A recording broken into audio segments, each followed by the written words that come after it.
Ph.D. in computer science from the University of California, Berkeley. During a successful technical management and technical management and then general management career, Barry repeatedly encountered involuntary resistance to making needed transformations.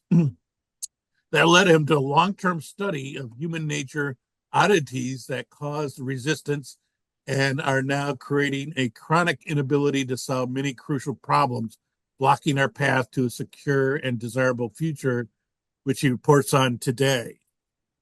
So Barry, let me just make sure I still have the recording on, so that's good. Anytime you're ready.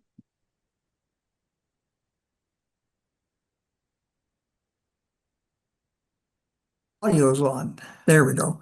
Can you see my slide? Yes. Okay, good. All right, so my topic is using the big history framework to construct big future. So I'm looking forward and so it's a new trajectory and it's addition to, not instead of current paths, but it's something that's pretty much a new direction. And it's constructing instead of narrating. So history typically looks back, organizes events and narrates them. And this is going to be one of constructing the future.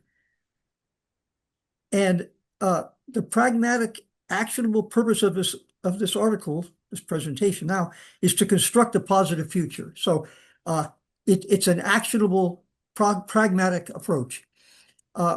We're going unstable now, I claim. And we have some devastating, intractable problems for the US and the West, things we're just not solving. Self-governance is in a shambles, and we're on the precipice the collapsing of it collapsing, the precipice of it collapsing. Business, major problem. They cannot make culture change, strategy changes, business model changes commensurate with the changes, and they're just getting worse with AI. Education, STEM is the bedrock, but people know that it's not sufficient, so they come up with something called STEAM, but what does that mean? Drug addiction, prison recidivism high, and now AI is an issue. AI is going to create tremendous benefits, but artificial, super intelligence, which will probably be here within a decade, will overwhelm it. We have no idea how to manage that, and we'll be manipulated and we'll be helpless to do that. So I claim we're at an unavoidable major transformation point.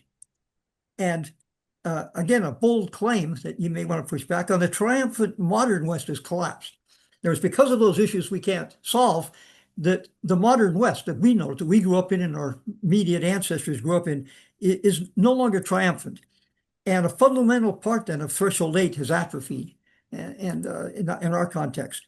So the question we're going to face is, will we descend or ascend for the modern West replacement? Oops, sorry.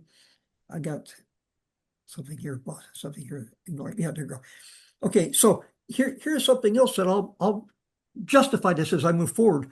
We're trapped in an adolescent phase of development. I mean, all these people that are so smart and doing so many good things, overall, we're still acting like adolescents, both for the US, the West, and even for humanity. So we're not as sophisticated problem solvers as we like to think we are. Okay, human nature issues are elusive and elusive. They're elusive, we can't see them very well. They're elusive because we get fooled by aspects of human nature. And so I'm going to try to give some visibility here using some icons. A star for the level of performance. We have our thinking ability, so a light bulb. We have automatic involuntary activities, which we'll spend a lot of time on here. And that's a robot. It's faded there because we don't see it very well. And then we have a lens, and people have talked about that in many different ways, the lens through which we view the world. So Lowell's not here, unfortunately, but I want to speak to something he said in his article, and that's that the meaning over time of science. Can you draw science, religion, and politics together? And it doesn't seem to be any clear vision for the future here.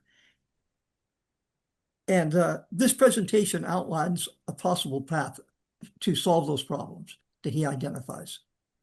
Now, going to look at some barriers to success. I've identified in some writing, and I'll have it in my article, 10 barriers. I'll go through a few of them here. Failing to explicitly recognize that we operate in two modes. We have a thinking mode and an automatic mode. Thinking modes is familiar. It's the center of our awareness. It's a source of our intentions, and it's easy to change. Unfortunately, the automatic mode outside of our awareness, involuntary and difficult to change. So it's managed well with the science and technology on the thinking mode, and it's managed very poorly, if at all. And it's the legacy of the Enlightenment that we're dealing with, and I'll come back to that. Okay, so some barrier. Another one is science cannot rescue us from the intractable social problems that we showed earlier. Science requires third-party observations to verify results and to search for anomalies. In other words, things that contradict the results. We don't even have first-party observations, much less third-party. In other words, they're stealth. They're hidden from us. They're elusive. They're elusive. So we can't even really do it reliably that way. Science doesn't work. Now, throughout these presentations, the statement comes that big history must be science-based. And I understand that because the alternative to science has been, mythology or quack pseudoscience. But it's a mantra, and I understand it, but it's not going to work here. And I'll go through why that more later. But if you want to see why it doesn't work, to try to understand the mind, because we're going to work on the mind, here's a reference, and it's two philosophers of the mind, two famous philosophers of the mind, trying to, both assuming they had to use science to explain the mind, working their way out of that trap they put themselves in different ways and just attacking each other. Some barriers to success. Okay, we focus on the brain when we say the mind, and we focus on the brain because science works on the brain, right? And so a lot of articles you see, people talk about the mind, but they're really, really down at the mind level. Now, as I've talked to people, if you look at this here, by the way, in this diagram, the brain, of course, is on the bottom part, the mind's at the top part, and this part in between is the area of philosophy, I guess. It's not understood well. It's probably where the conundrum of consciousness comes in. But we're not going to think about that. I'm not going to work on that. The point to notice here is that there's a path that's bidirectional. In other words, I'm going to focus on the mind. And we understand that if we change the mind, somehow that alters the brain, and then the brain makes the change that gives us the mind changes we want. But we're not going to have to care about that. Now, what do we mean by the brain? Just to make sure we're clear on that, you know about that. And the interventions, drugs, brain surgery, there's some interventions, but most of the interventions we want in business, in politics, the intervention isn't going to be at the brain level. It's going to be at the mind level. And so here are the examples of there. And the interventions are repetitions with feelings, a counteracting principle. It's difficult to do it, so we have to counteract the feelings that keep us from making changes. And transformation coaching, that often needs coaching. And here's where we're going to focus here. On the mind, on the non-physical mind, and it needs a new type of theory. Whereas science works great for the brain, we need a new type of theory. Okay, and we lack the theory of the mind. Philosophy provides useful speculation and helpful insights, and that's probably going to get pushback from the philosophers here. But I'll tell you why I say that. Natural philosophy gave way to root cause science for the physical world. In other words, when it finally got to solving real problems, a new discipline emerged. The Enlightenment legacy, which is what we rely on primarily to manage our social systems, has remained trapped at the philosophy stage. So a triumphant future for the US and the West requires that we must replace the Enlightenment legacy.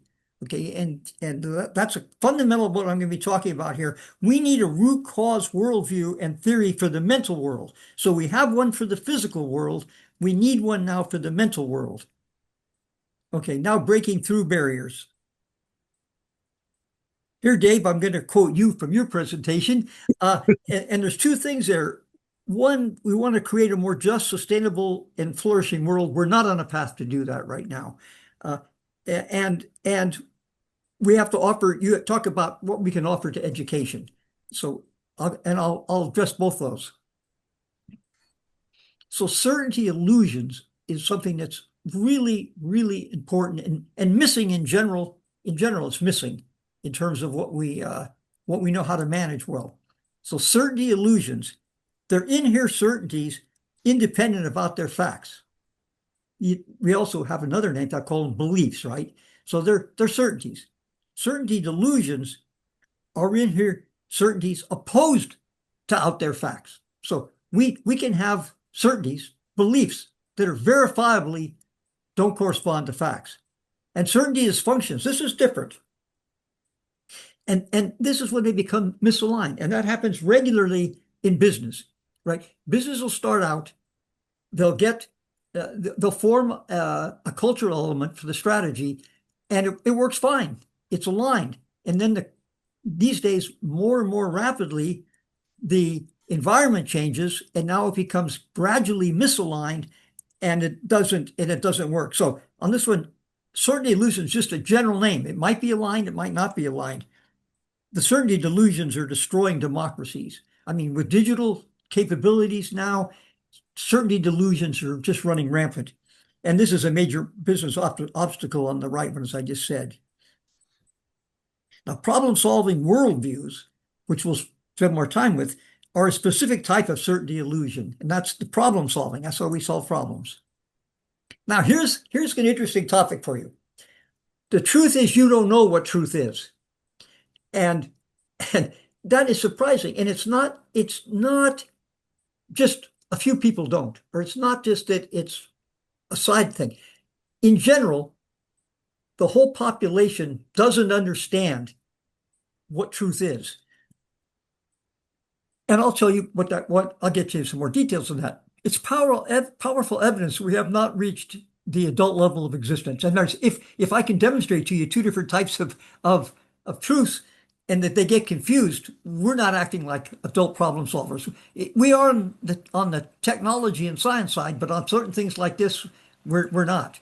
So here's two distinct, often opposed forms of truth: a correspondence form and a constructed form.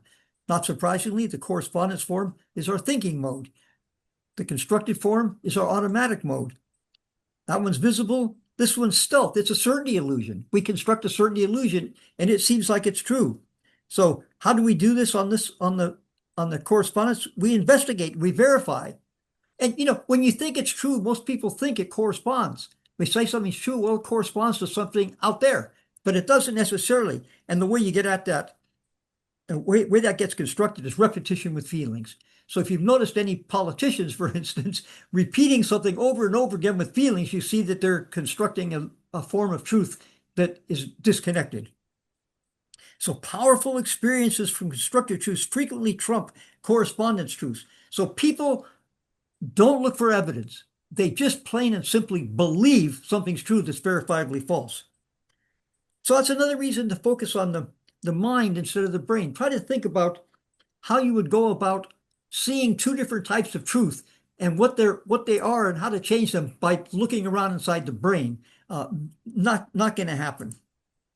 Now, try to identify examples of constructed truths widespread that are certainty delusions. And I won't do that right now, but when we get to the Q&A, we might discuss that if anyone's interested. Next thing is preventing is greatly easier than reconstructing. Okay, so overcome certainty delusions and dysfunctions. Preventing and then reconstructing. There's two different things here. One is you don't construct it, and the second thing is it's constructed and you have to reconstruct it. So the best way to prevent that is to search for anomalies. Look for before it sets in as a certainty illusion, when your thinking mode is still active and doesn't get trumped by the automatic mode, just doesn't make sense. And to reconstruct, you can't talk people out of that once they get it constructed. So the theory I have talked about the counteracting principle, that you have to create feelings that counteract the feelings that block you. Now here's the thing. When I come back to your Dave, to your position on education, I think you were pointing out that we should get big history into education, but I think we need to change education and to add preventing and transforming. Amigo. And AI is going to replace most of STEM. So in terms of the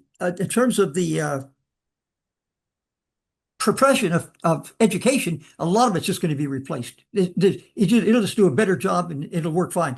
But this is a new relevance for educators now and a new meaning for STEM, because STEM, the A in STEM has nothing to do with performance art or graphics art. It's just a stand-in for something they recognize but don't understand well, and it really is to be able to transform, and including you can teach transformation techniques. Now, reconstructing, recreational drug phobias. That's something that can be done easily in schools. Easily can be taught to be, and you can drastically reduce the drug addictions by doing that. Now, I want to talk about the hierarchy of difficulty here. Preventing certainty delusions and drug addictions are easy. It's easy. We could and we should and we must do that in our primary education and secondary education systems. We got these massive problems and we just haven't figured out how to solve them, but they're solvable. Reconstructing certain dysfunctions, that's in business. That's harder because it's not a delusion. It one time was aligned and it's not now, but there's a high incentive there and it can be done, but it's not quite as easy. Reconstructing certainty delusions on politics, doable, much harder. If you remember when the cult craze was on a few decades ago, people tried to talk their kids out of the cults, and it doesn't work. It's a reconstruction process, and the same thing here with politics. And now recovery is outside the scope of this development. So preventing drug addiction is something we can do easily, systematically. Recovery is a whole nother process, and my theory doesn't deal with that. Okay, I'm running out of time here, so I got to get moving. I want to look at this in terms of the physical world and mental world. I want to look at the developments there and increase complexity as opposed to increased competencies. Okay, so I propose a threshold change for that. And here's something that speaks to that. The potential value of reassessing foundational assumptions. Now, I might be able to convince you that we should be thinking about this, but that'll be your thinking mode, understanding it. Your worldview you have that our discipline is based on complexity changes may make it difficult for you. Okay, so here's one. Science prevails. We need a new form here. And again, looking at observations already made. Science, we keep relying on science, and we need what he calls human sciences, but really mind-focused theories. And large-scale historical processes in human process. On the last slide, I'll show that one. So let me move here. Now, on the physical world, on the last one, it's obviously all physical world. There's nothing in the mental world. Now, you could do.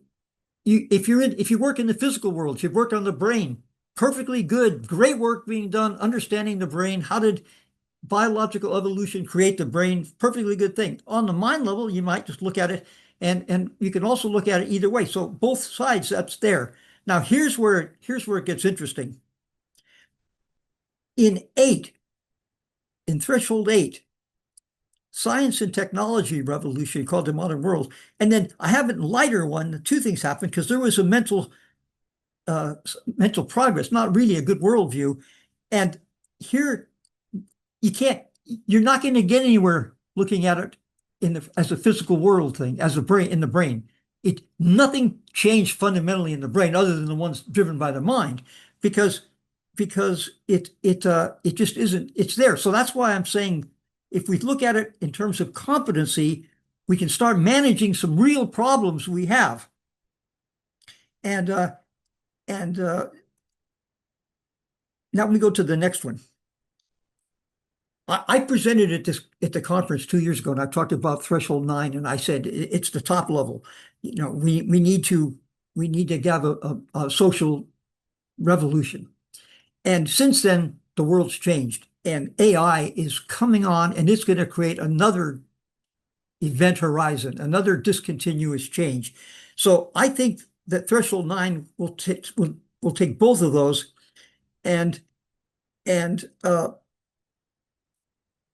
so artificial digital superintelligence is in the physical world, but it's not in the biological physical world, it's in the silicon physical world. But we don't know how, on the mental side, we don't know how to handle, and I mentioned that earlier, we do not know how to handle artificial superintelligence. So we're going to need a revolution to take care of that.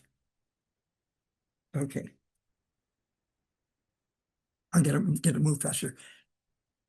Moving from narration to creation and show the parallels.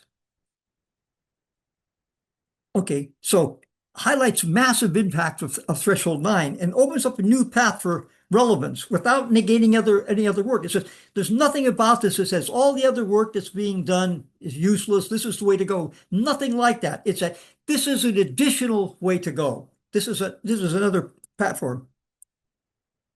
Okay, so the transformation, here's the transformation now from threshold, the major one that caused threshold 8.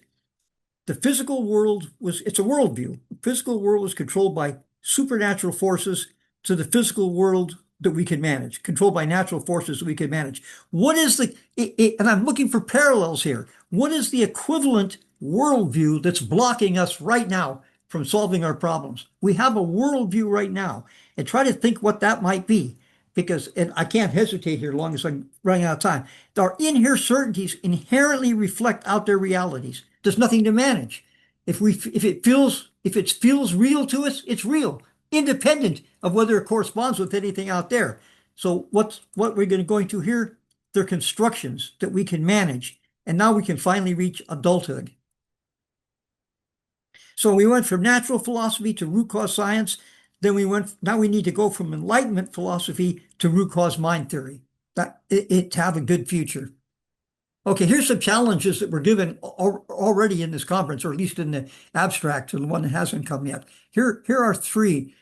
And social transformations through worldview reconstructions. And this is kind of a busy slide, and I'll go through it quickly here. It shows periods, the Dark Age, the Modern West, where we are now, and the next phase, and the number of worldviews, 1, 2 plus the Enlightenment, 2 not working very well, and 3. This is the real progress. And you can see that science and technology, because you ask, can we get science and religion? Religion's up there. Science and technology are in the physical domain, and politics and other social systems in the mental domain. So this is where threshold 8 is, right here. And here's where threshold 9 is. So it's going to go from the Enlightenment to a new process. And that's the next phase right there. And it's going to go, for the first time in history, in any part of the world, we have the opportunity to create 3 worldviews, overarching worldviews. Okay, so what's the legacy we're going to leave? A future without a social transformation, one with. And I'll just give you 3 views.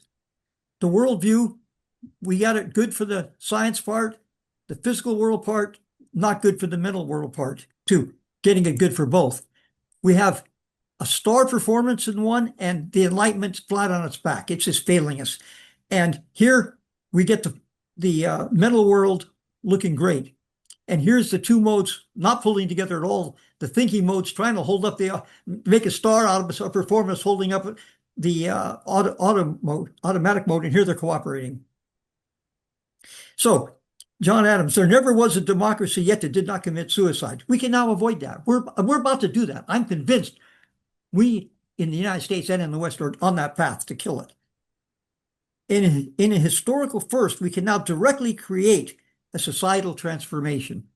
And it's direct because before, like in the science revolution, they never knew they were reconstructing worldviews. Now, worldviews are part of this transformation, so you can only do it directly.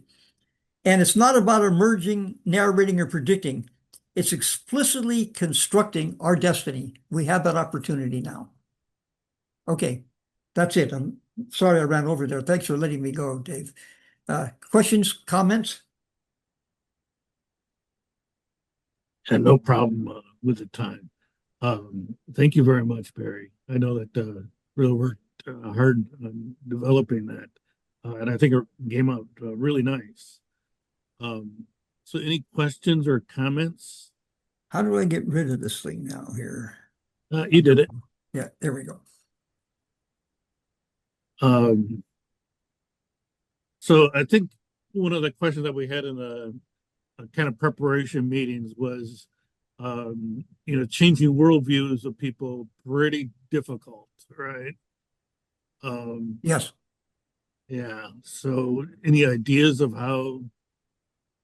Yes, yes. Look how long it took for the science revolution. It took centuries, right? So yes, it's very, very difficult. Uh, I've had this theory to do this stuff for quite a while, and I've waited for what I consider a hair on fire problem, a beachhead where there's enough discomfort that people will finally engage. And when I talk about the counteracting principle, it's often the path of least discomfort. In other words, the discomfort of not doing something to engage in this in the worldview change gets greater than the discomfort of doing it. And I'm claiming that right now, especially in the United States, we've got that happening in our we have a collapse of our political system, pending collapse. Many, many, many people, and it's getting greater by the day, I think, are getting convinced we're heading to the end of our self-governance here. And if it doesn't happen, it's not because people aren't doing their absolute best right now to do it. Checks and balances have collapsed, and it's not working. So I've got techniques for doing it, but what you need is an external driving force. You need a hair on fire problem. And the one in business isn't there. I've tried in business, there's always a replacement company. There's always another job to go to, and it hasn't gotten there yet. AI will come because but by the time AI superintelligence gets here, it may be too late for us to recover because, it's, if you've seen the deep fake videos and stuff like that, we're just going to get overwhelmed. But all these lackings we have in managing our automatic mode are just going to be exploited, both by AI in general, but by people using AI. So yes, it's the hair on fire problem that's going to drive this, that I'm going to be focusing on is the pending collapse of self-governance. Not just here, it's happening other places in the West and outside the West too. Andre? Yeah, hi, thanks. I find the category of worldview a little too abstract. So it's hard to know how we shift from one to another unless we're talking about something more specific. So I would give you a more specific example then. Think about how in biblical times and biblical terms, we had the notion of, again, a dominance hierarchy that was legitimated by a covenant, the covenant between God and man. And in the Middle Ages, then you had the compact as the relationship between the Lord and the peasants. And of course, with the case of God and man and Lord and peasant, you have mutual obligations and responsibilities on both sides. So instead of talking about a worldview, you have a more concrete notion of what is defining social relations. Of course, both of those are dominance hierarchies.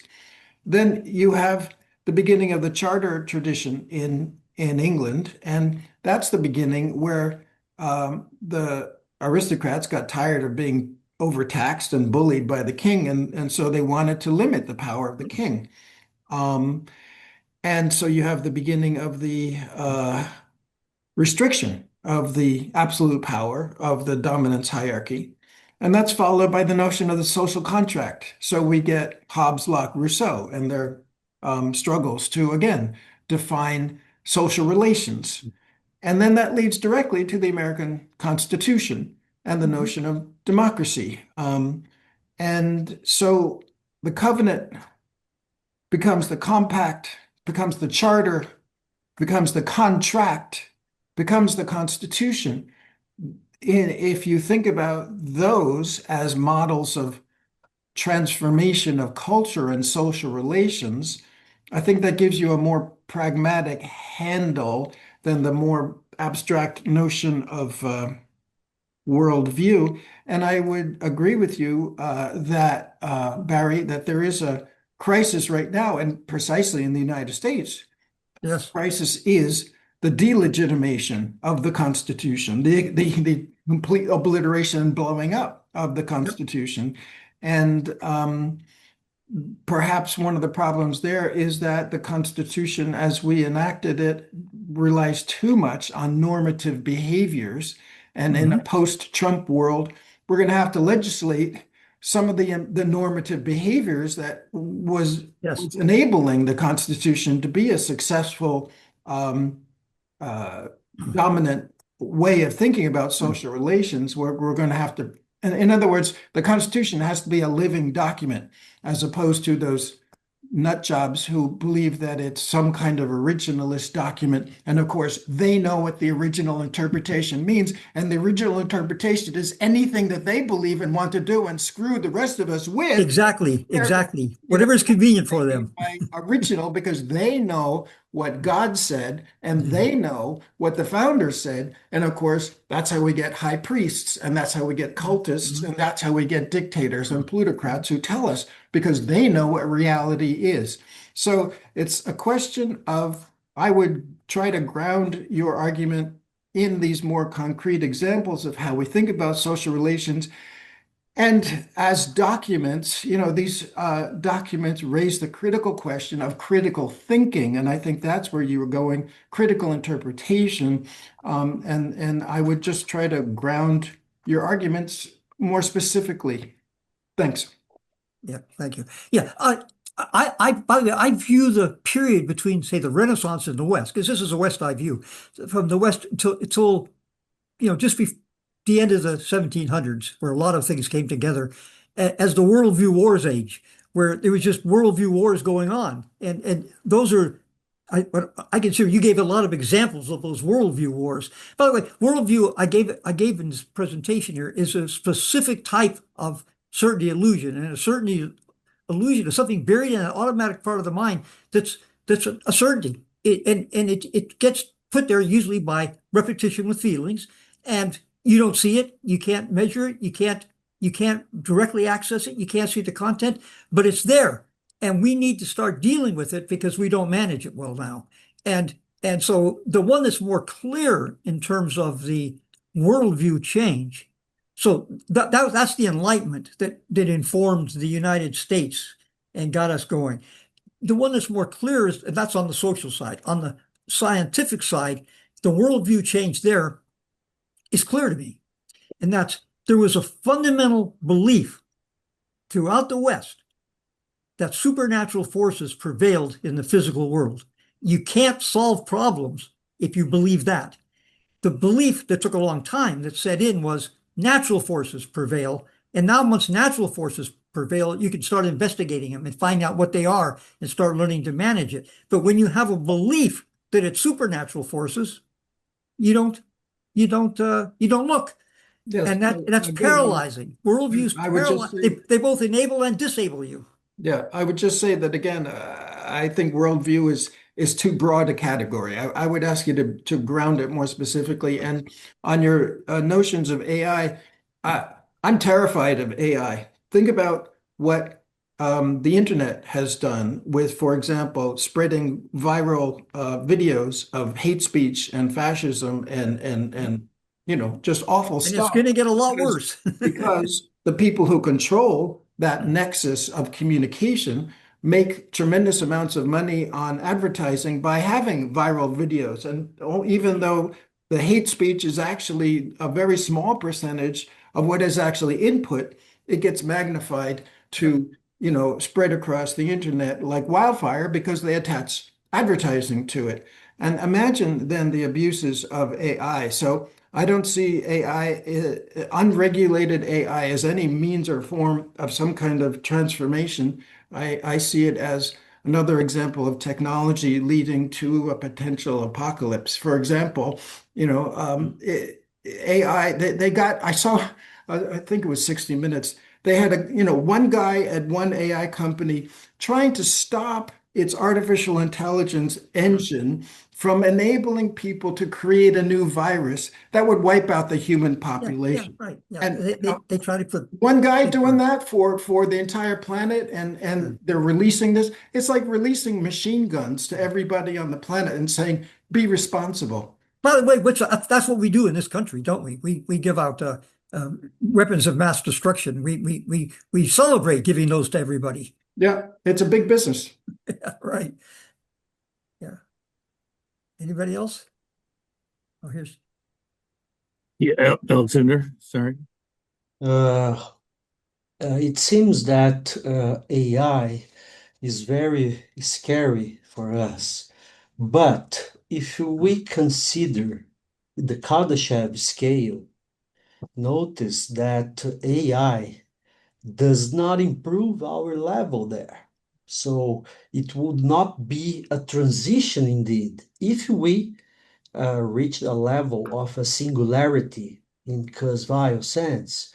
So what I mean is that in order to organize these transitions, these transformations in society, maybe using the fact that AI seems to be powerful now, maybe this is not the right way, as considering the fact that AI, the development of AI does not change our level in the Kardashev scale.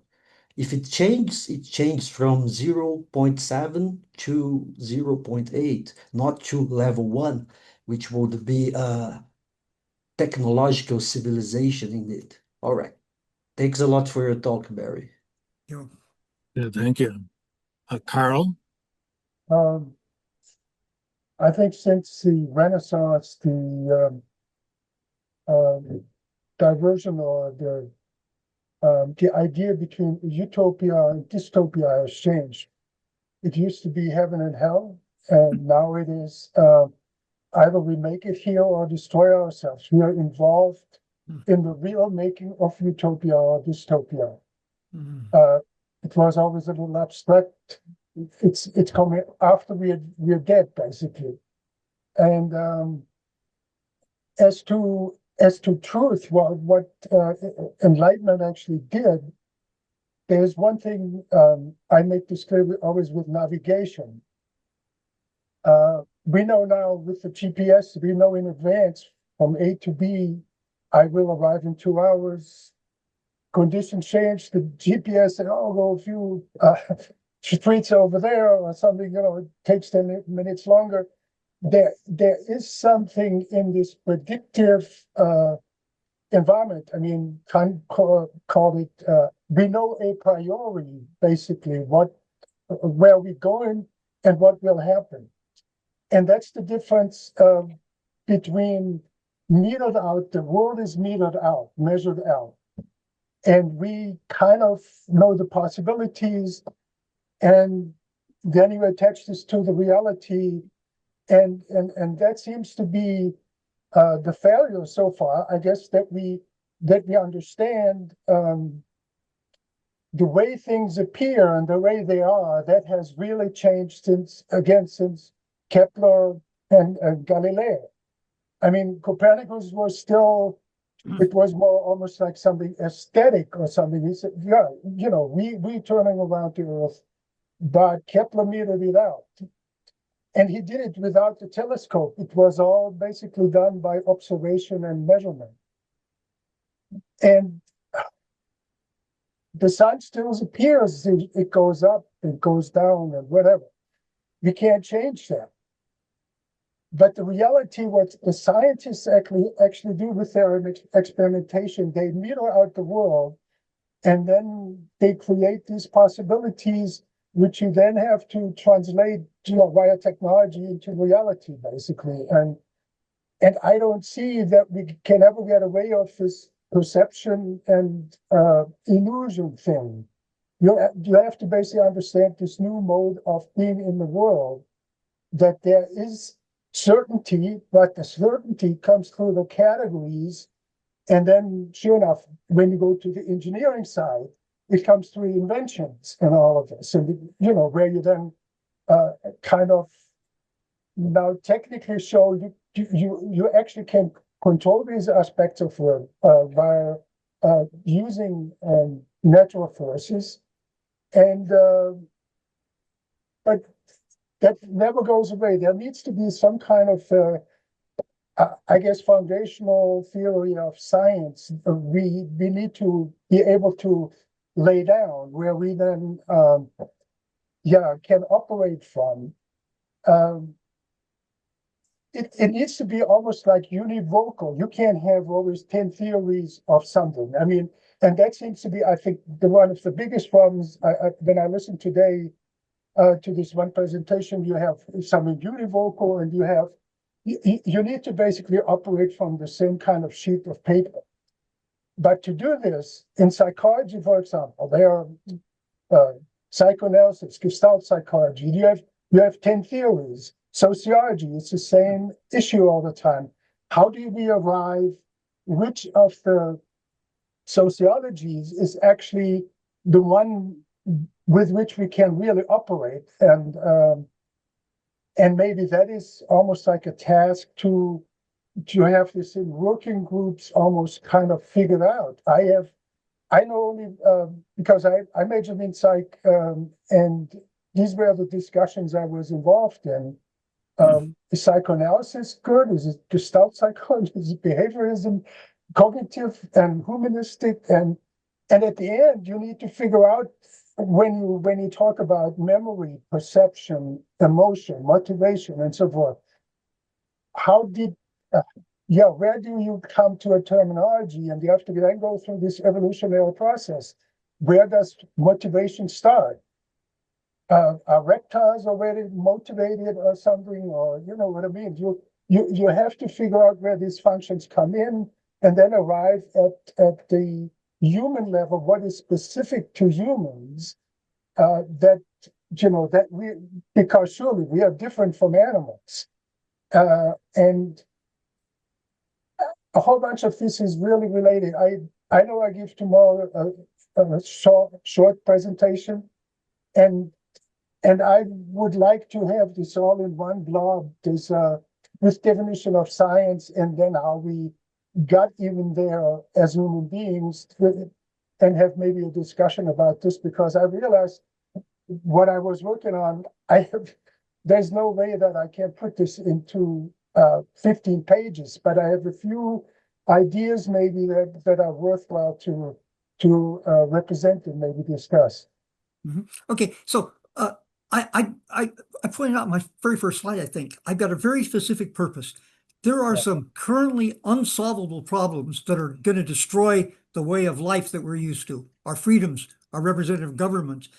AI is going to eat our lunch. I tell you, AI is a big deal, and it's going at a Mach speed. There's massive amounts of money, trillions of dollars being put into it, and it's going to and so I'm trying to say, here are some problems that we can't solve, as good as we are at solving some. And by the way, all those are on the social side, not on the physical world side.